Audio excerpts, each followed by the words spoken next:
mi-a citit că sunt învinuit de trafic de persoane, că duc femei și le torturez, le duc la Grigorean Bivolaru.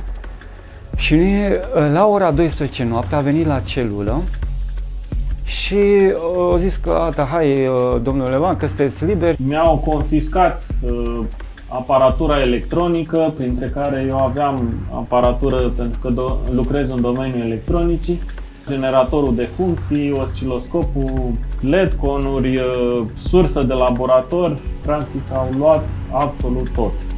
M-au ținut 3 zile acolo, mi-au luat toate lucrurile personale, bani, electronice, tot ce mai aveam. În final, ei au considerat că nu au niciun fel de acuzații la adresa noastră, că noi nu putem fi nici martori, nici victime și au hotărât că ne dea drumul să plecăm. Descinderile în forță ale poliției franceze din 28 noiembrie 2023 au demonstrat fără doar și poate că și la casele mai mari și mai cu pretenții democratice se pot petrece fapte de neconceput.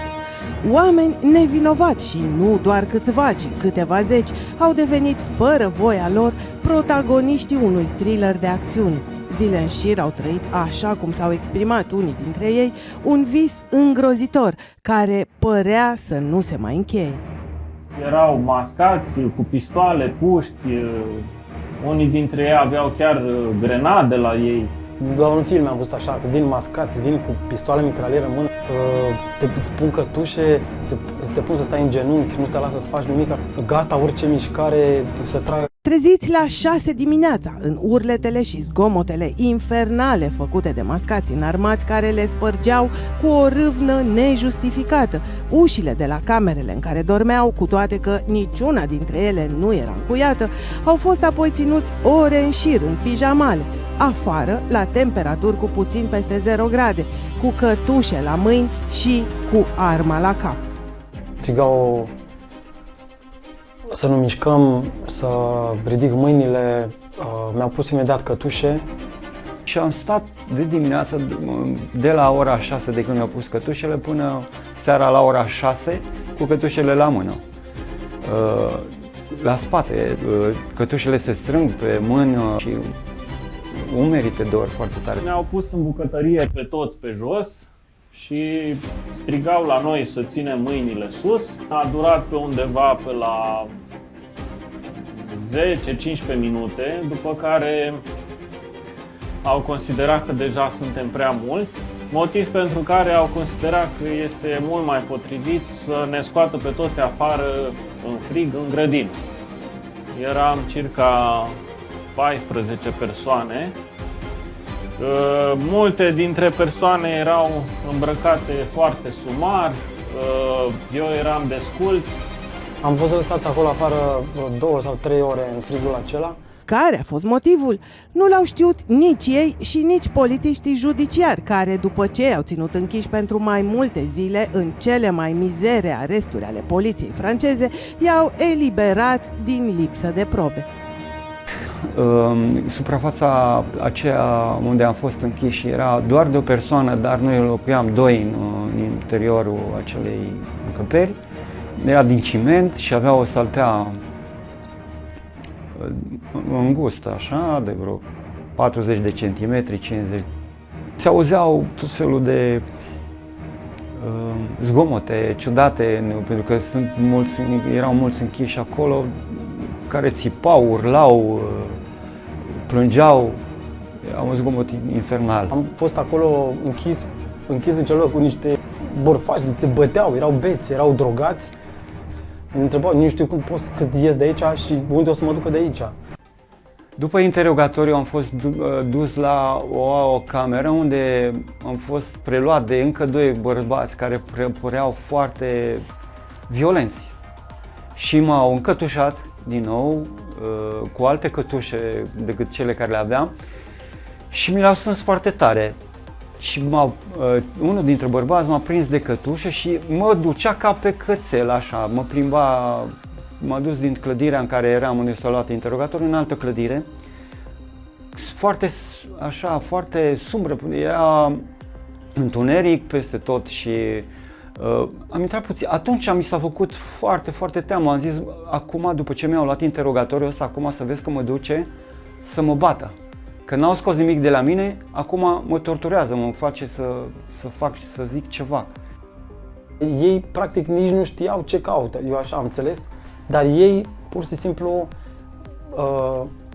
au descins acolo, au intrat acolo, m-au luat cu forța ca să găsească ceva care nici ei nu știau dacă găsesc sau nu.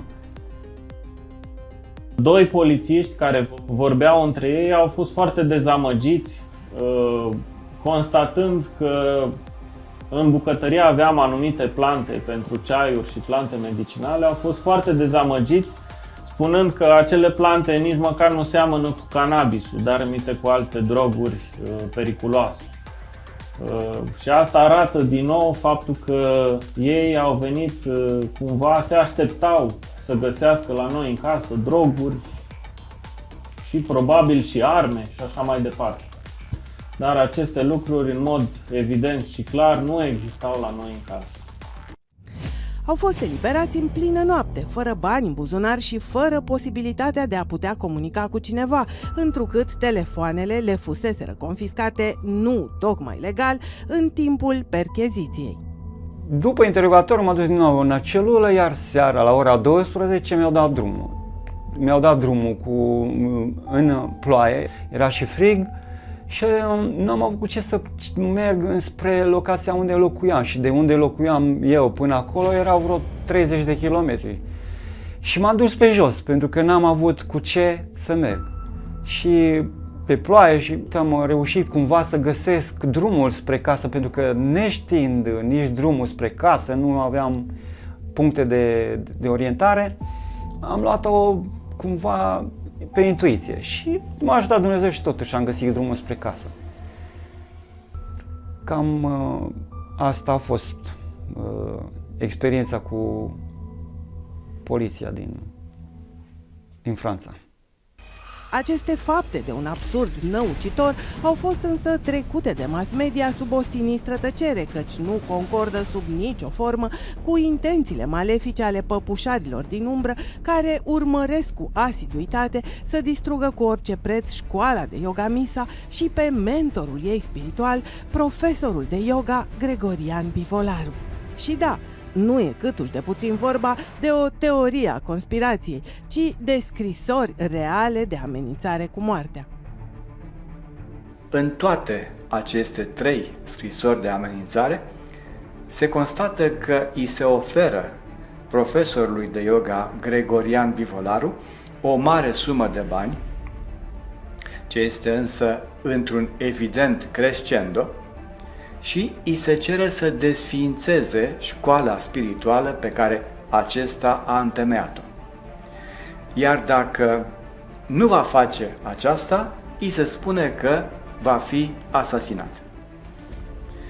În plus, în cuprinsul celei de-a 3-a scrisori se menționează pentru prima dată că este vorba actualmente despre un ultimatum. În acest moment, Gregorian Bivolaru se află în arestul poliției franceze, în pofida faptului că descinderea în forță din data de 28 noiembrie nu a scos la iveală nici măcar o singură presupusă victimă a sa. Realitate pe care avocații profesorului de yoga au descris-o cu multe detalii jurnaliștilor francezi, dar care, așa cum era de așteptat, nu a apărut nicăieri în mass media.